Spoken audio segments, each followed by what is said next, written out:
It started with my grandfather, and I don't know what year, and then my dad, and then us. Grandpa started in 45, I believe it was, and then split, and him and his brother, when they split, Grandpa was here in 50, they moved here in 45, and then they split in 51. And then, I don't know, I was middle school probably, elementary school, late elementary school, middle school at the time. Been here ever since. Corn and beans, that's the only two things we grow, so. I work in administration at the local fire and ambulance service here in town.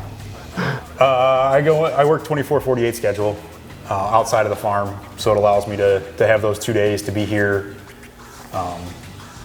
In the fall, I take some vacation time to help with harvest, be around. But it's a tough balance some days, especially at administration at work. It's sometimes you have to drop things here to go there, or drop vice versa. But it has its trying days of being balanced. Rotor combines have really changed things from what they were.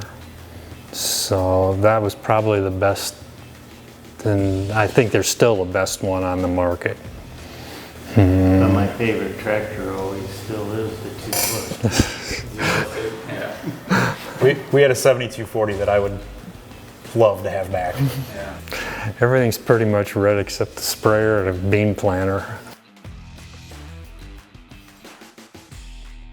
Planting, fixing things, harvest, fixing things.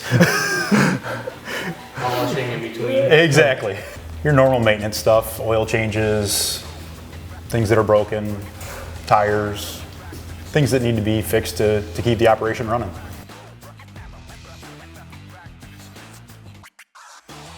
Make a lot of phone calls. A good service department.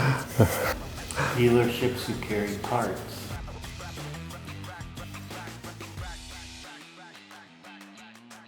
And they seem to carry parts and want to service the equipment and try to come out as fast as they can. I'll give them credit, they do come out on weekends and evenings, so which is a good thing. So that's when they're broke, they need to be fixed now, not 2 or 3 days from now.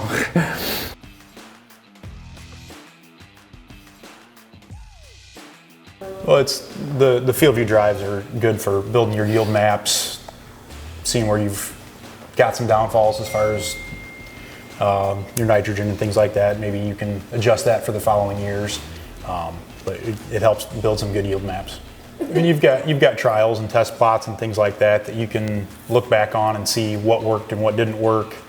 You know, is a later season corn better than an early season corn? Your bean maturities and things like that. There's a lot of different options out there to see what works best in your soil types and your operation.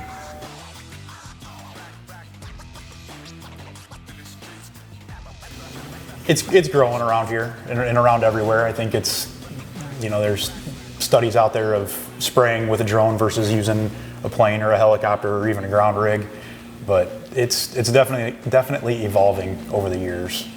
I do it mainly for fun. I'd say it does as good of a job.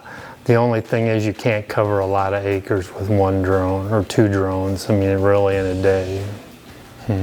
But you don't have the wheel tracks in the fields, and you do lose crop then, so. And if you got, we used it a little bit during burn down. When we had that spell of rain to where you couldn't get a ground sprayer out there, you could have a drone come in and knock out your burn down. Yeah, it took longer, but at least you're able to get the burn down done.